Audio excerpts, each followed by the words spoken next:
Bismillahirrahmanirrahim. Assalamualaikum warahmatullahi wabarakatuh. Selamat datang di pembelajaran Bahasa Indonesia untuk kelas 11 di semester yang ketiga. Halo, bagaimana kabar anak-anakku? Semoga kalian tetap sehat selalu, jaga kesehatan, dan tetap semangat. Bersama Pak Budi, pada kesempatan ini kita belajar tentang teks prosedur. Nah, adapun tujuan pembelajaran yang akan kita capai pada kesempatan hari ini, melalui media daring video, kalian diharapkan dapat mengidentifikasi pengertian teks prosedur, ciri-ciri teks prosedur, jenis teks prosedur, dan struktur teks prosedur, tentunya dengan rasa percaya diri, tanggung jawab, dan kreatif. Sebelum kita ke materi, Pak Budi akan bertanya terlebih dahulu. Apakah kalian pernah membuat sesuatu dengan beberapa langkah? Ya, kalau sudah pernah, produk apa yang kalian buat? Nah, jika kalian sudah pernah membuat produk tertentu dengan beberapa langkah, itu artinya kalian sudah mempraktikkan teks prosedur. Dalam kehidupan sehari-hari, tentunya kita tidak pernah terlepas dari teks prosedur. Misalkan, ketika kita mencuci tangan atau mematikan komputer. Kemudian, tahukah kalian teks prosedur? Berdasarkan pengalaman yang kalian alami tersebut, teks prosedur berupa sebuah teks yang menunjukkan atau menjelaskan sebuah proses untuk melakukan sesuatu yang dikerjakan melalui langkah-langkah yang sistematis dan teratur. Terdapat dua poin penting dalam teks prosedur.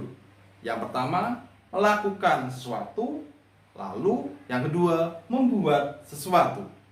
Dengan demikian, teks prosedur memiliki manfaat agar pembaca mengetahui cara membuat atau melakukan sesuatu dengan urutan yang sistematis.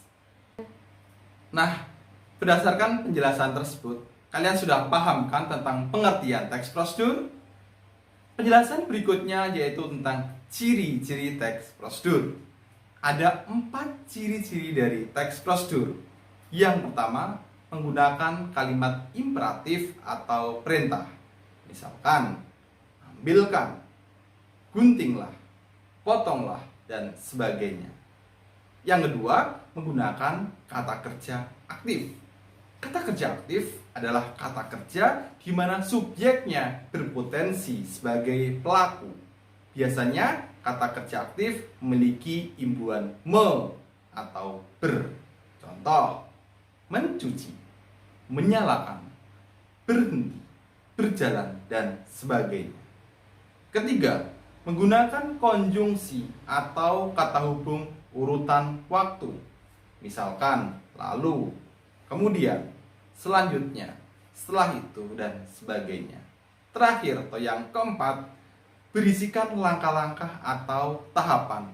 Misalkan, langkah cuci tangan yang pertama, ratakan sabun dengan menggosokkan pada telapak tangan, dan seterusnya. Kedua, ketiga, dan seterusnya. Baik anak-anak, itu tadi penjelasan tentang ciri-ciri teks prosedur. Pasti kalian sudah paham. Selanjutnya kita akan mempelajari jenis-jenis teks prosedur. Teks prosedur dibedakan menjadi 3 jenis. Di antaranya, yang pertama, teks prosedur yang menjelaskan proses suatu bekerja atau instruksi secara manual. Misalnya, cara mematikan komputer. Yang kedua, teks prosedur yang informasikan aktivitas tertentu dengan peraturannya. Contoh, cara bermain bola, cara bermain basket, cara bermain gitar, dan seterusnya. Yang ketiga, teks prosedur yang berhubungan dengan sifat atau kebiasaan manusia. Misalnya, tips belajar efektif, cara mengontrol emosi, dan seterusnya. Baiklah, materi yang terakhir pada kesempatan kali ini yaitu adalah struktur teks prosedur. Ada 3 bagian dari struktur teks prosedur, yaitu yang pertama, tujuan. Dalam tujuan ini merupakan pengantar tentang topik yang akan dijelaskan. Yang kedua, langkah-langkah. Dalam penjelasan langkah-langkah ini berupa rincian petunjuk yang disarankan kepada pembaca terkait dengan topik yang ditentukan. Yang ketiga, penegasan ulang. Berupa harapan atau manfaat tentang petunjuk yang dijalankan dengan baik. Bagian ini bersifat opsional, bisa ada ataupun bisa tidak. Bagaimana, sudah jelaskah kalian tentang materi teks prosedur pada kesempatan hari ini?